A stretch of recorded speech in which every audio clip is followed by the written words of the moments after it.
Okay, so good morning all. In the last class we have seen the construction and operation of the transformer. Okay, so today we will be going through the types of transformers and EMF equation. Okay.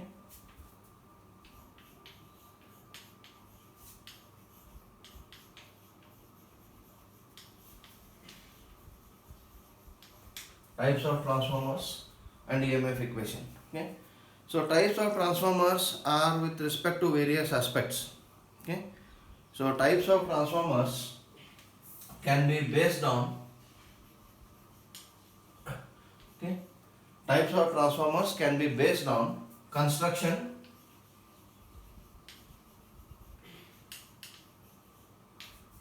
based on operation, based on service, and special purpose.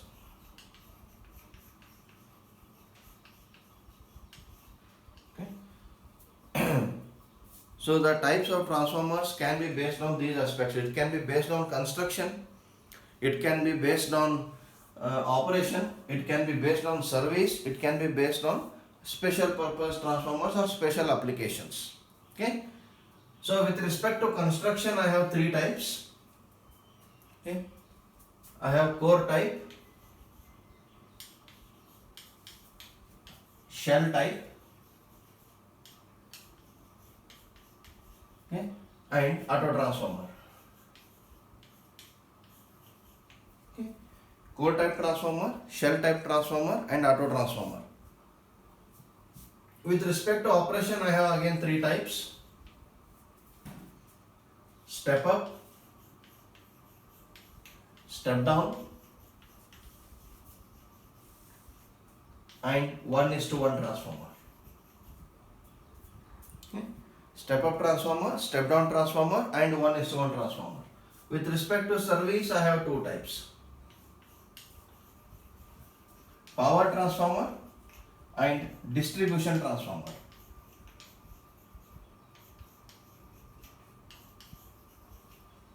Power transformer and distribution transformer. With respect to special purpose, there are many.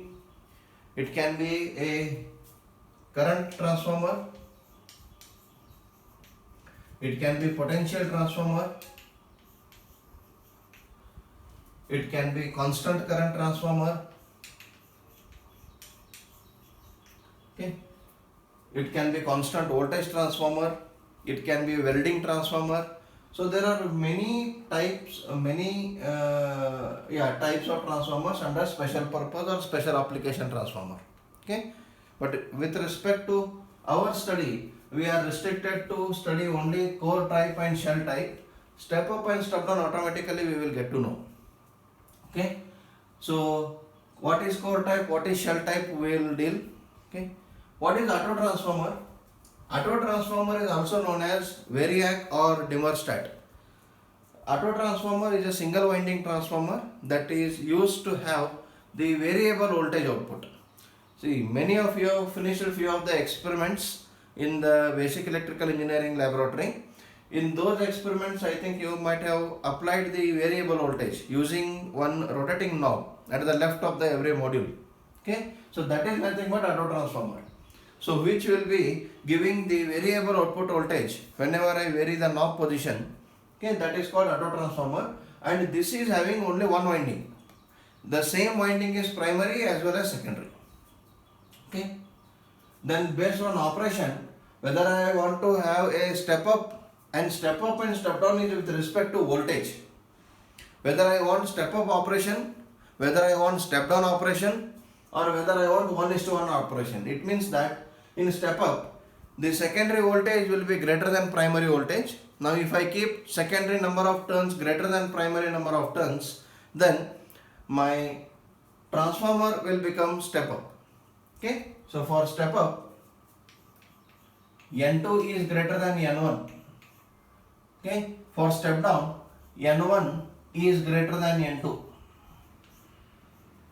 Okay, so here for N2 is greater than N1 means K will be greater than 1. Here K will be less than 1. Okay, and in third case 1:1, N1 is equals to N2 and K is equals to 1 transformation ratio. Okay. So in step up transformer, the secondary voltage will be greater than primary voltage. I am stepping up the voltage level, but the total power will remain same. You should remember that the total power will remain same. So K is equals to, I have V2 by V1 is equals to N2 by N1 is equals to I1 by I2. Okay. So in step up transformer, my V2 is greater than V1, N2 is greater than N1, then I2 will be less than I1. So if the voltage increases, see this is V1 I1 is equals to V2 I2. So this equality should exist all the time. Now if on the secondary side, if I increase the voltage to keep the product constant, there will be decrease in current proportionally. If secondary voltage is 10 times greater than primary voltage, then secondary current will be 10 times lesser than primary current. Okay. If secondary voltage is 10 times greater than primary voltage, then secondary current will be 10 times lesser than primary current. For step down transformer, it is exactly reverse. For step down transformer, secondary voltage will be less than primary voltage. Okay. But secondary current will be greater than primary current. If secondary voltage is say some 10 times less than primary voltage, then secondary current will be 10 times more than primary current, because my V1 I1 and V2 I2 should be same. Those should be equal. Okay. Whereas in 1:1 transformer, the primary voltage and secondary voltage will remain same. Therefore, primary current and secondary current will remain same. Then the question is, why should I use this transformer? Okay. What is the purpose of using 1:1 transformer? When primary and secondary voltage, primary and secondary current are same, then why should I use my 1:1 transformer? Okay. So we should also remember that there is no electrical physical connection between primary winding and secondary winding. So transformer provides electrical isolation between two circuits, but still it will transfer power. Now where I want electrical isolation between two circuits, I use 1:1 transformer. So 1:1 transformer is also known as isolation transformer. Okay, I don't change voltage or current levels here; they will be remaining same. But the purpose of using 1:1 transformer is to provide the isolation between the primary circuit and the secondary circuit. Okay. Then based on service, power transformer or distribution transformer. Okay. You might have seen many transformer circuits on the roadside. Okay. There will be 4 poles or 2 poles, and on that there will be one transformer installed, and through that transformer for that locality the power supply will be distributed or it will be connected. So all those transformers are known as distribution transformers. All those transformers are known as distribution transformers. Okay. So to understand what is a distribution and what is power network, slightly we will go in detail.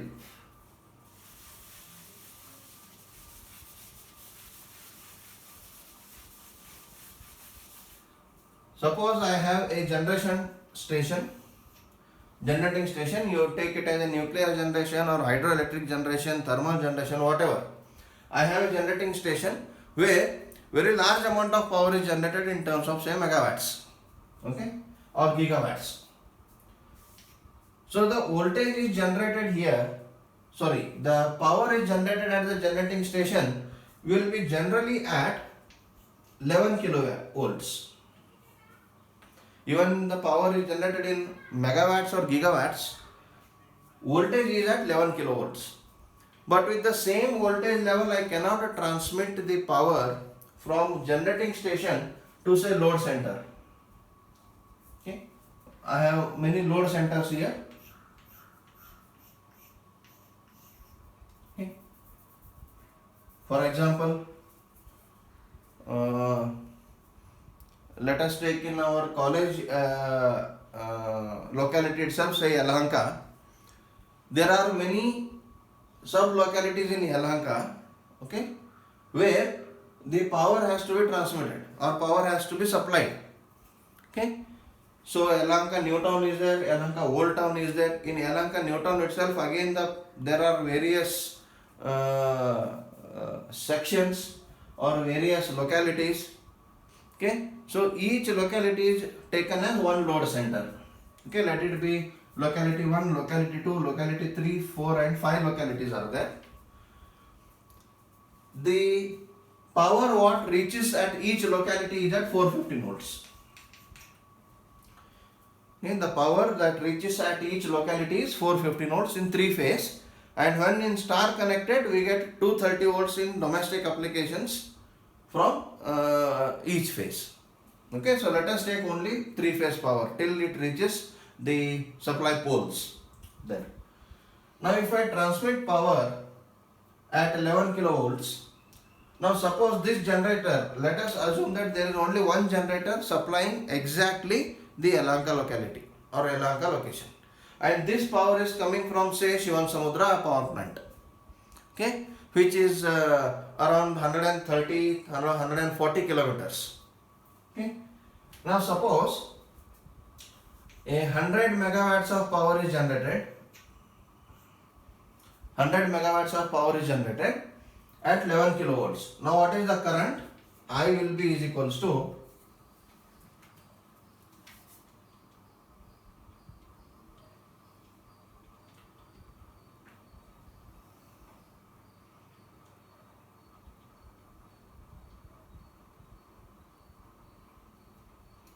some around 9000 amperes.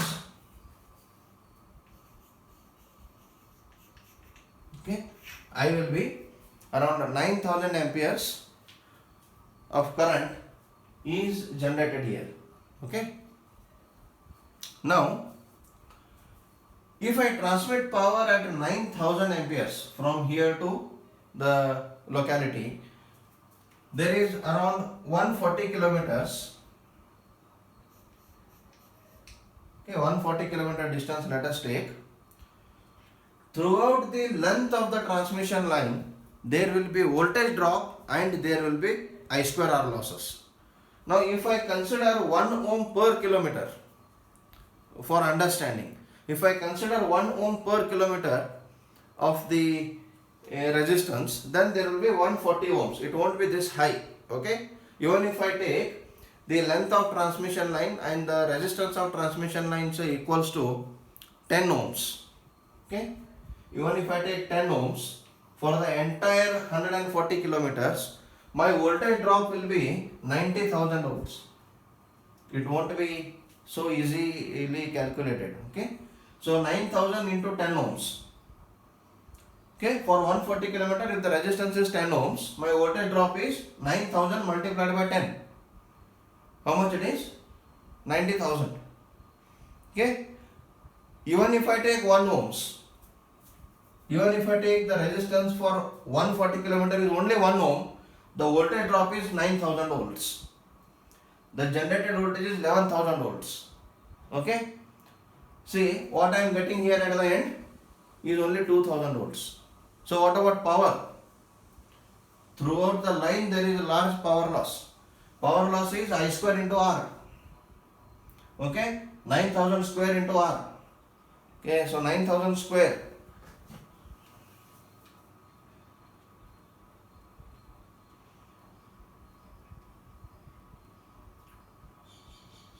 It is 81 megawatts. So out of 100 megawatts, 81 megawatts is lost in the transmission only. So efficiency is only 19%. 81% is the loss. So this I cannot do. Okay, if the generating station and the load centers are far away from each other, I simply cannot connect the load directly to the generator like we do in our shopping complexes, like we do in our housing complexes. The generator is directly connected to the load. That we can do there because the transmission is it is directly where the requirement is there. I am generating the power there. But if the generation line loads are at very large distance, which is usually happening in our entire power network, because the generation has to happen where the resources are available, load centers are where the population density is more. Okay, so where there is more residents or more industries, their power requirement is there, but generation will happen where the resources are surplusly available. I cannot install a hydroelectric power plant near my Yelahanka to supply Yelahanka's power requirements, because there is no water resource for installing a hydroelectric power plant in our Yelahanka. So what happens? I have to now transmit the power from far end to the load end. Then what I will do? I know in this step up step down operation, my K is equals to V2 by V1 equals to N2 by, or I will not take N2, not required now. V2 by V1 equals to I1 by I2. Now immediately after I generate the power, I will take a large step up transformer.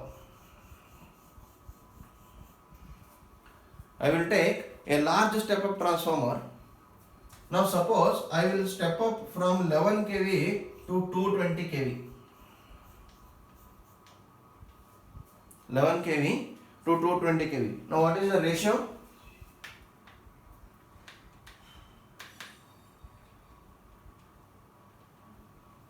It is 20. So current on the second side will reduce by 20 times. Now the current is 450 amperes. Okay, current is 450 amperes. Now if I further step up from 220 kV to 400 kV, okay,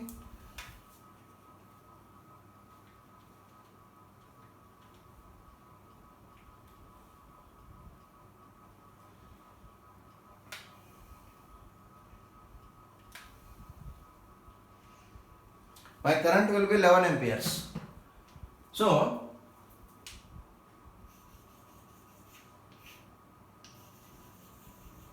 it is 400 kV.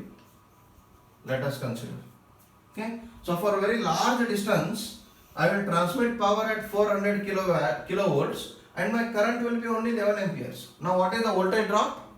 11 amperes multiplied by 1 ohms. That is only 11 volts. What is I square R loss? 11 square 121 into 1 ohms. Only 121 watts. It is very rough calculation just to understand the importance of transformer operation here. Now, so over a large distance, around 140 kilometers, I will be transmitting the power at only 11 amperes current. Okay, then again at the end what I will do?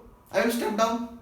What I have done at the generating point, I will do exactly the reverse way at the load point.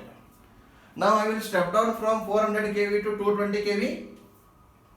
400 kV to 220 kV. I will again step down from 220 kV to 11 kV, and I will step down from 11 kV to 415 volts, and 415 volts will be star connected. Okay, then that will be again obtained with 230 volts in each phase to each domestic. Let us take only domestic application. If there is any industrial application, large industry, directly 11 kV I will be sending. If there is small industry, 415 volts I will be sending. So it depends what type of load is there. So that amount of voltage will be given. So in the entire power transmission from generator to load, the role of transformer is very, very, very important. If transformers were not there, today we would have not been experiencing this luxury of everything what we have today. Because every luxury has come because of electricity. Okay, every industry has grown because of electricity. So it is electricity that is making our lives more luxurious or more comfortable. Okay, and it is only because of transformer. Otherwise, what would have happened? There would have been distributed generation. Where the power is required, there I have to generate. Okay, where the power is required, there I have to generate. So with that, there would have been many disadvantages of controlling the power and about reliability. Okay, so transformer plays a vital role in transmission of power from generating point to the load point. Now what is power transformer and what is distribution transformer? So here I have all step down transformers. Okay, so now here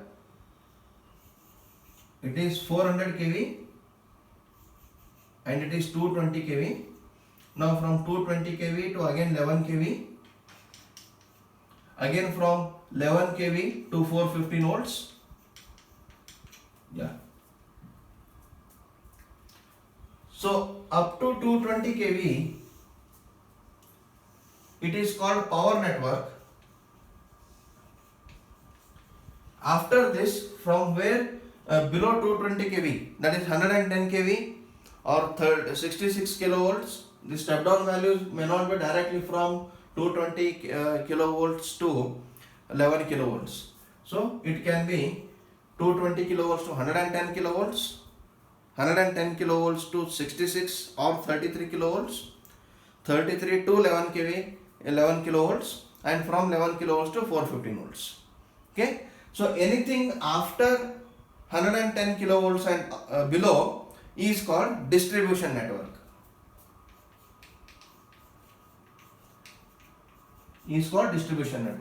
So all the transformers that fall in power network are called power transformers. All the transformers those fall in distribution network are called distribution transformers. Then what is the difference? This is also core type transformer, this is also core type transformer. Construction wise both are same. The difference is their efficiency values. Okay, their efficiency values are different. Power transformer are very efficient. The efficiency of power transformer will lie near 97 to 98%, whereas the efficiency of distribution transformer lie from 91, 92 to 95%. Okay, so this is the only difference, and the operating points of both the transformers. Okay, when we see the efficiency, there I will again discuss about these 2 points, operating points. Okay, how to fix the operating point of a transformer, where to fix the operating point of a power transformer, where to fix the operating point of a distribution transformer. Okay, so this is power transformer and distribution transformer. Power transformer are always operating at full load condition. Distribution transformers are most of the time operating at partial load conditions. Okay, so this is the transformers classification based on service. Now we will see this is for your what I can say, an additional information or knowledge. Okay, this is not as per your syllabus. Okay, so whenever you see the transformers on roadside, you should be knowing what duty it is doing.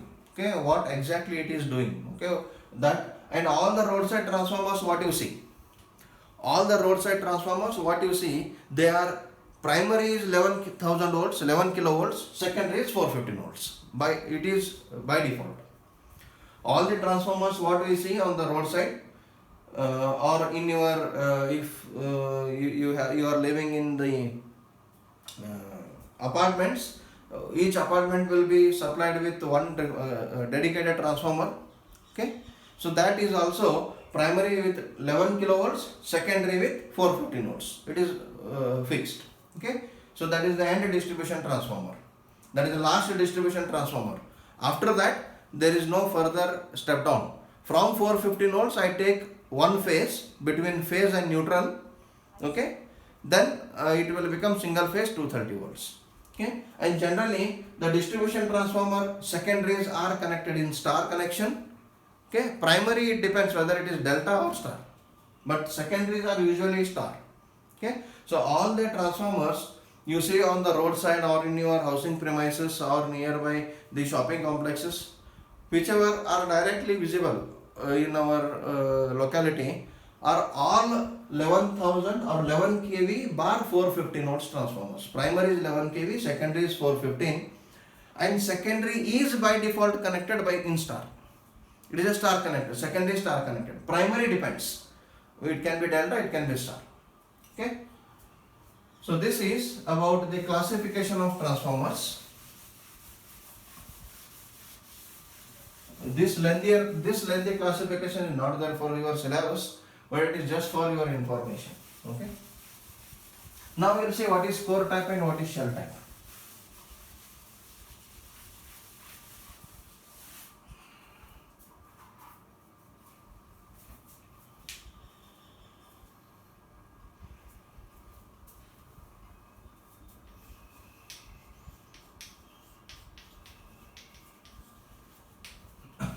Core type transformer.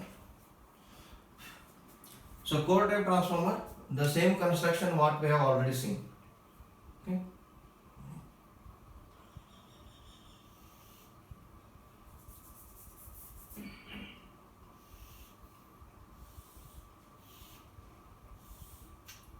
In core type transformer, we will be having a square frame which is called the magnetic core.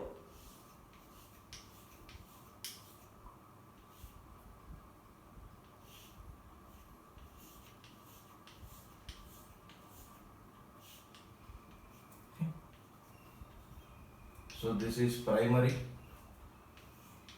this is secondary, this is core. Okay. So this is core type transformer.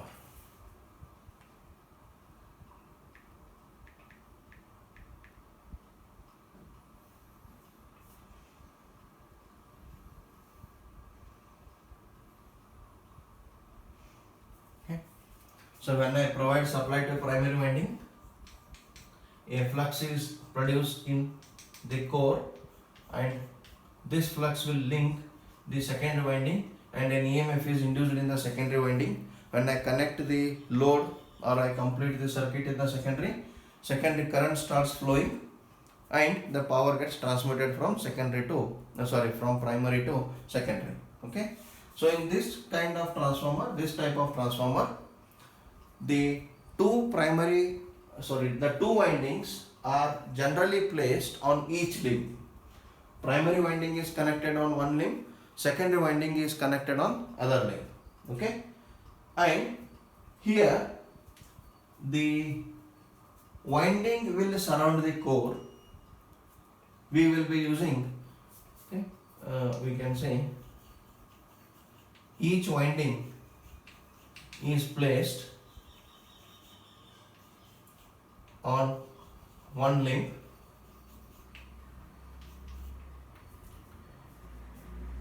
Here winding surrounds the core. Here winding surrounds the core. Okay.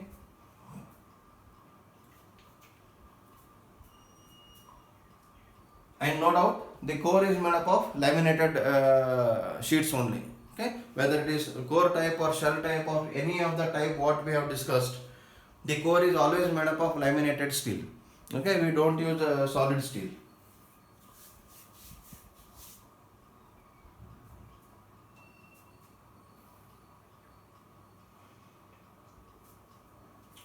Here we use cylindrical coils.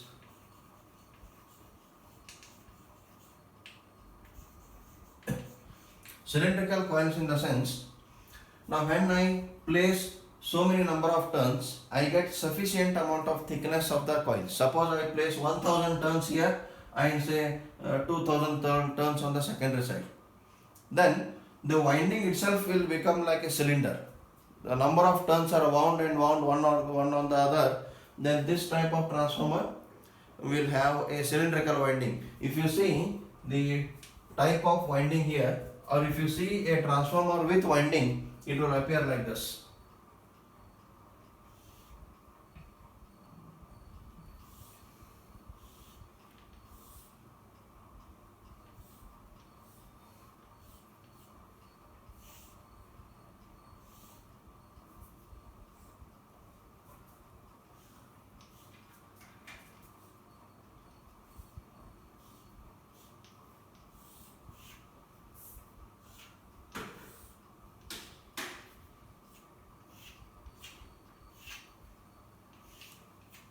Okay. So this is primary winding where many number of turns are provided here. I hope you can imagine. So many number of turns are wound. So this will form cylinder. So this is called cylindrical winding. Okay. So this is called cylindrical winding. Okay. But generally, in the practical applications, I don't place entire primary winding on one limb, entire secondary winding on other limb. It will create a large mechanical imbalance. Okay, large mechanical imbalance on the transformer limbs. Say for example, the transformer is 11 kilovolts bar 415 volts. 11 kilovolts bar 415 volts, and suppose voltage per turn is 1 volts, then there will be 11,000 turns on primary and 415 turns on secondary. Then on primary limb there will be weight of 11,000 turns. Okay, on secondary there will be weight of 415 tons. What is the ratio?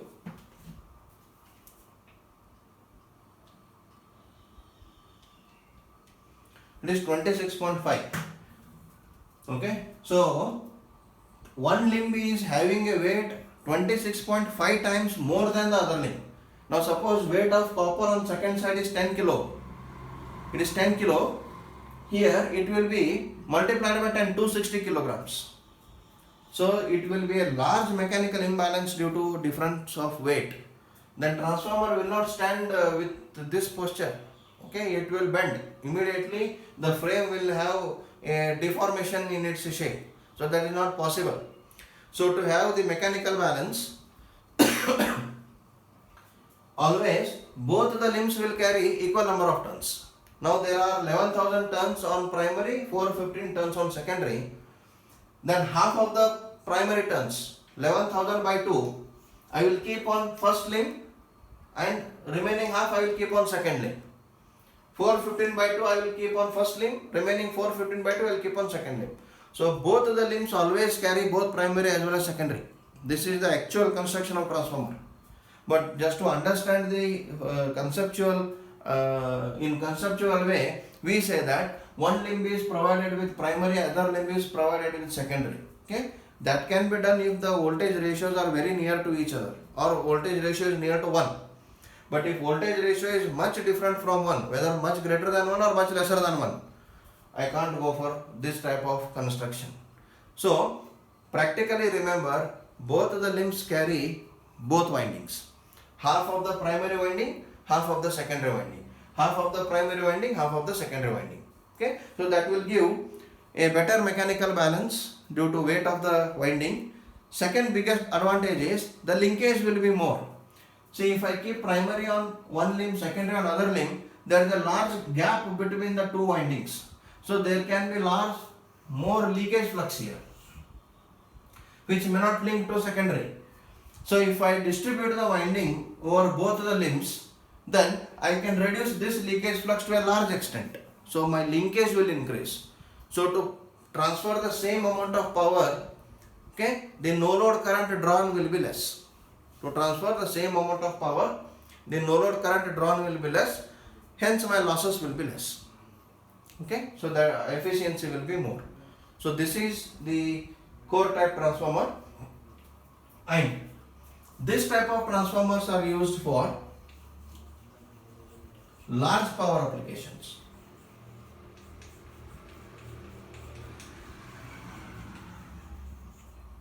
This type of transformers are used for large power applications. Now, if generally power is greater than 10 to 15 kVA, if power is greater than 10 to 15 kVA, okay, at voltage greater than 415 volts, at voltage greater than 415 volts, then I go for core type transformer. Why? We will understand when we see shell type transformer. Why we go for large power applications with core type? When we see shell type, then we will understand that. Okay.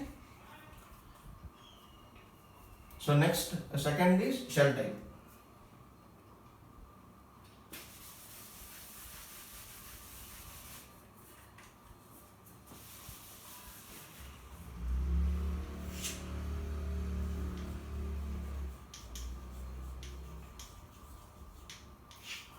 shell type transformer.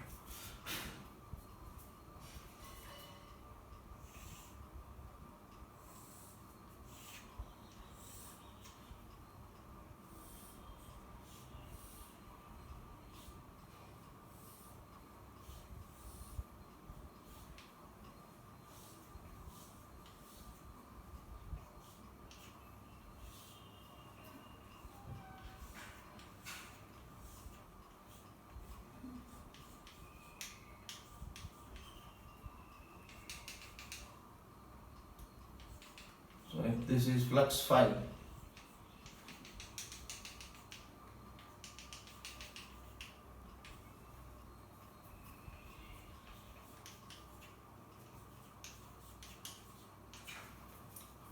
so this is shell type transformer where it has got 3 limbs, okay, but both primary and secondary winding are placed on the central limb.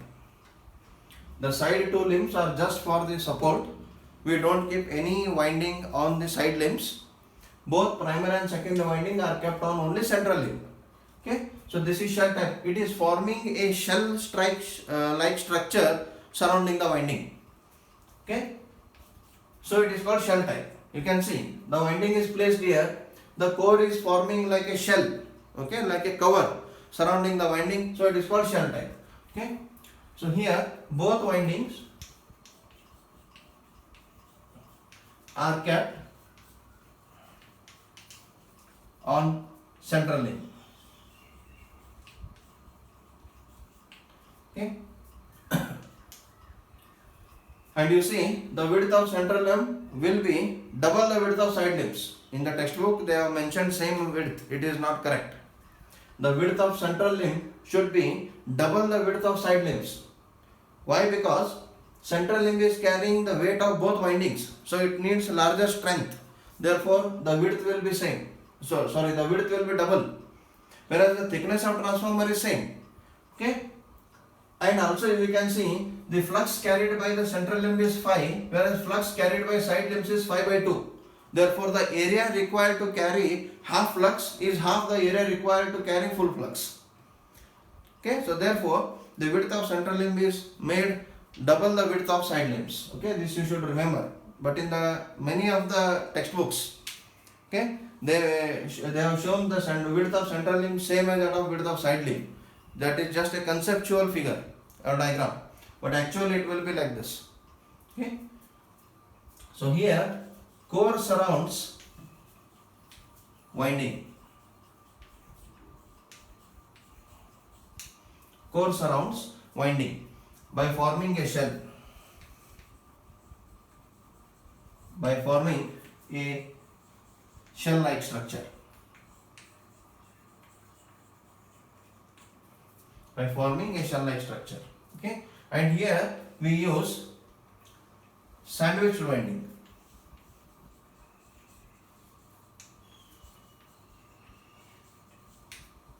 We use sandwich winding. Okay, the winding structure, if you see on the central limb, it will be forming a sandwich structure. Okay, so see, there is a layer of primary, there is a layer of secondary, but generally we don't place like this. I don't place entire primary together and entire secondary together. Okay, what I will do, I will distribute primary and secondary into number of layers.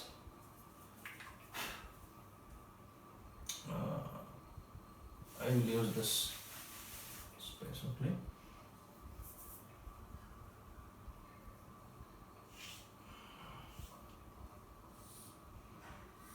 Okay, I will place few turns of primary. Okay, then I will place few turns of secondary. Then again I will place few turns of primary. Then again I will place few turns of secondary. Okay, so primary to primary I will connect. Secondary to secondary I will connect. So this will become primary, this will become secondary. So each secondary winding, this secondary winding is sandwiched between two primary winding. This primary winding is sandwiched between two secondary winding. So this will form a sandwich structure, hence it is called a sandwiched winding. So shell type transformers will be having a sandwich winding. Okay, and these kind of transformers are used for low voltage and low power applications.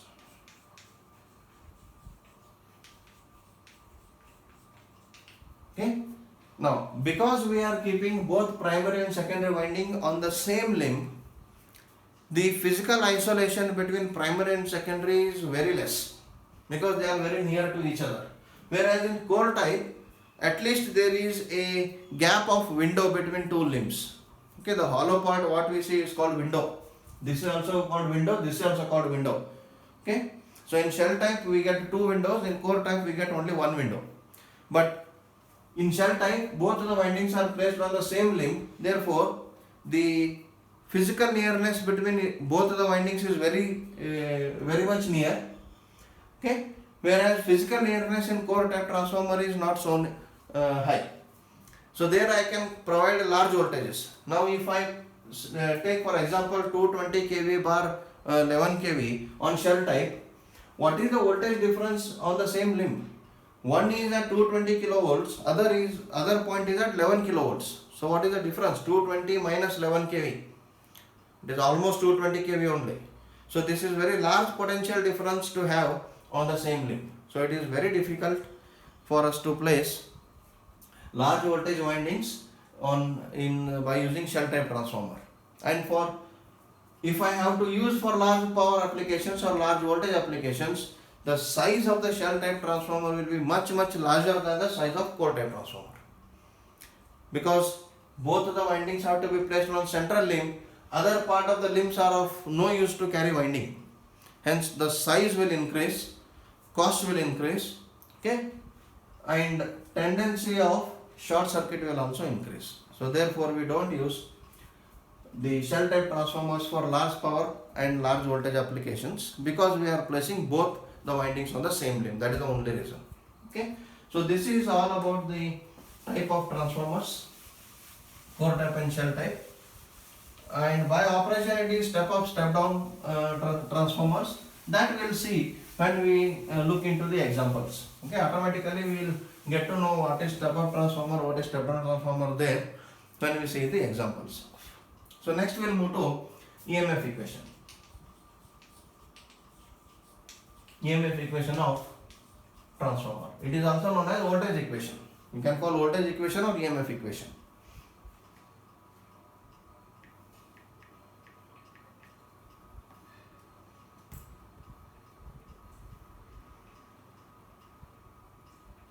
Okay. So I have a transformer connected with a voltage of V1 volts or E1 volts, whatever you can take.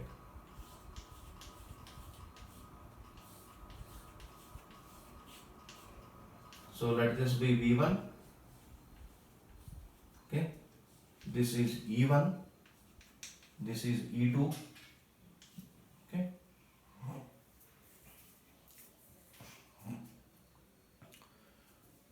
now the average EMF induced in primary, okay, this is RMS value.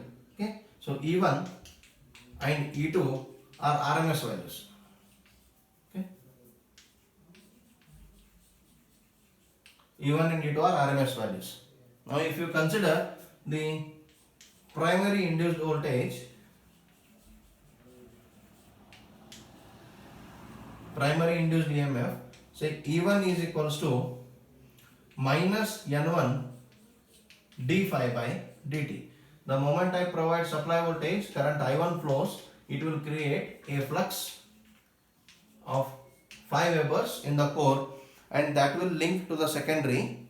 Okay, therefore E1 is equals to minus N1, because number of turns in primary are N1, number of turns in secondary are N2. Okay, so minus N1 d phi by dt. So this is the primary induced EMF in the transformer. Okay, now let us take let N1 is primary turns, primary number of turns, N2 secondary number of turns, okay, flux phi, flux in core linking primary and secondary. This flux phi links both primary as well as secondary. Okay.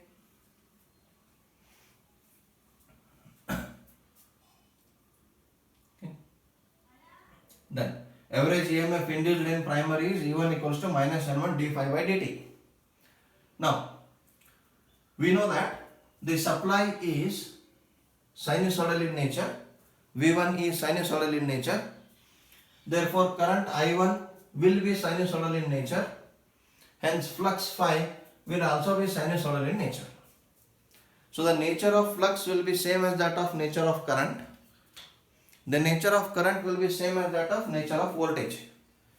Since the voltage is sinusoidal in nature, flux produced is sinusoidal in nature. Okay. So now when this flux produced is linking both primary as well as secondary, the induced EMFs will be of the same nature as that of flux. Okay. The induced EMF will be of same nature as that of flux. Therefore, the primary induced EMF and secondary induced EMF will be sinusoidal in nature because flux is sinusoidal in nature. Okay. And nowhere there is variation in the frequency. So with what frequency voltage is existing, with the same frequency current will exist. With what frequency current is existing, with the same frequency flux will exist. With what frequency flux is varying, with the same frequency induced EMFs are induced. Therefore, the frequency of induced EMFs are exactly equal to the frequency of supply voltage. This is the biggest advantage of transformer operation. Okay? Because there is no change in frequency. If there would have been change in frequency, I would have not gone for this transformer application so vastly in our power networks. Okay? So now, let us consider this flux phi to be sinusoidal because it is sinusoidal, and I will define an instantaneous equation for this flux phi. So since flux phi is sinusoidal in nature,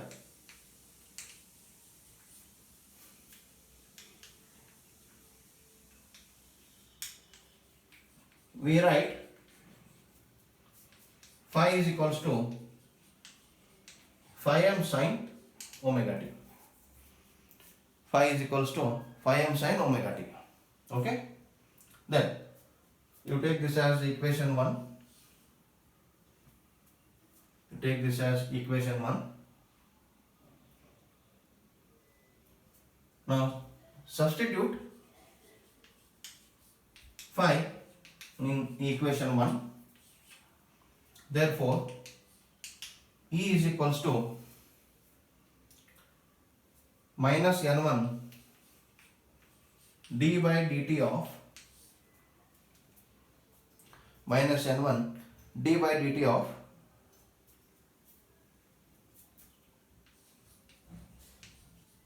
phi m sin omega t.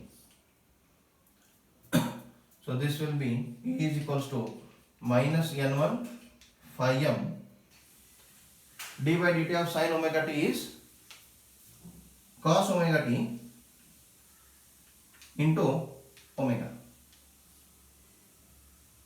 Okay, cos omega t into omega. So I can write E1 is equals to minus omega phi m into N1 cos omega t minus omega phi m N1 cos omega t. Okay, or E1 is equals to minus omega phi m N1. See, cos theta I can write sin of 90 minus theta. Okay, cos theta I will write sin of 90 minus theta, that is cos omega t I will write sin of 90 minus omega t.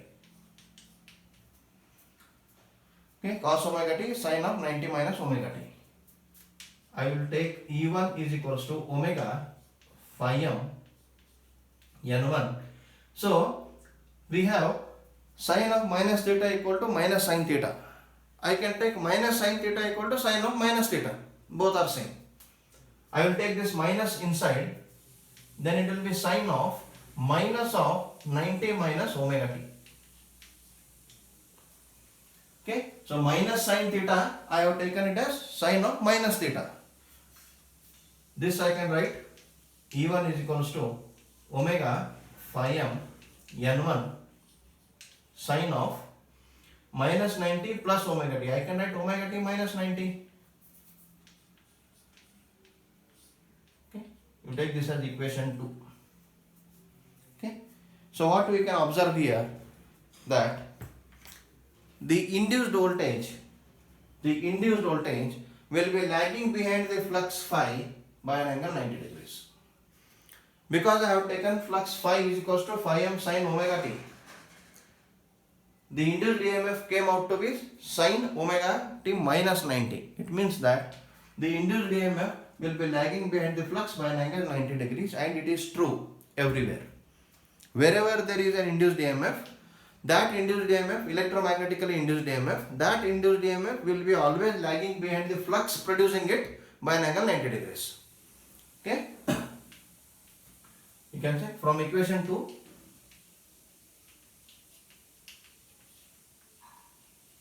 we see that EMF induced, okay, by flux phi is lagging behind flux,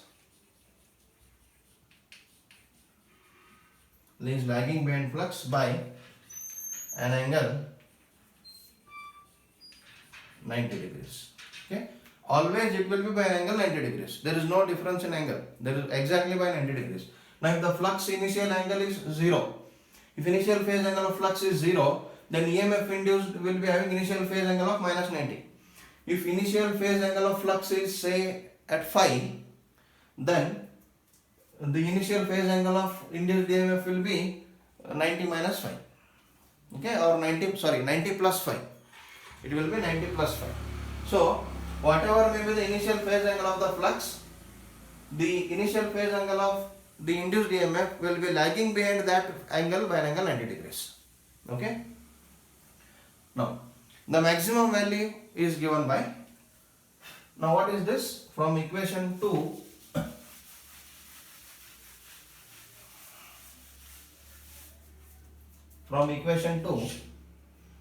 or equation 2 can be written as,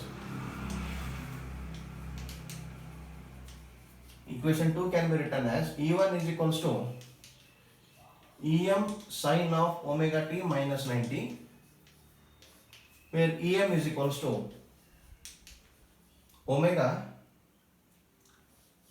phi m into n1. Omega phi m into n1, or this is equals to omega is 2 pi f phi m into n1. Okay, so this is maximum value. The RMS value is given by,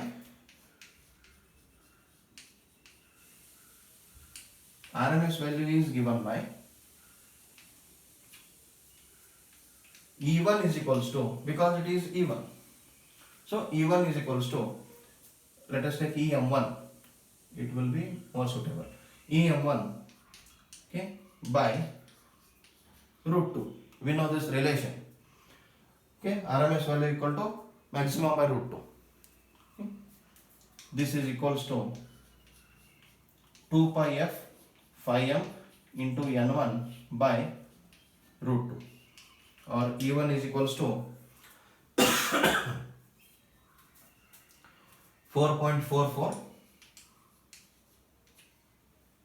Okay, f 2 pi by root 2 is 4.44.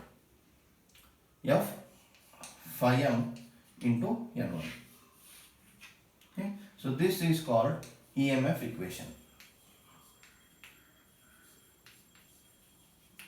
This is called EMF equation of transformer. Okay, so this is for primary. Similarly, E2 is equals to 4.44 F phi m into N2. 4.44 F phi m into N2. Okay. Now what is E2 by E1? Taking ratio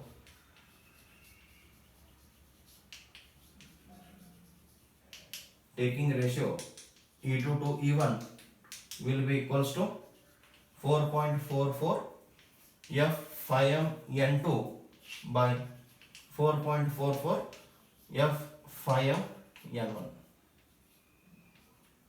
Therefore E2 by E1 is equals to N2 by N1, okay, which is equals to K. So this EMF equation will also yield the same transformation ratio of the transformer. Okay, so this is all about the classification or the types of transformers and EMF equation of transformer. So in the next class we will be solving few examples on this EMF equation and the transformation ratio. Then we will move to the losses of in transformer and efficiency. Okay, so today we'll end here itself. Thank you for joining.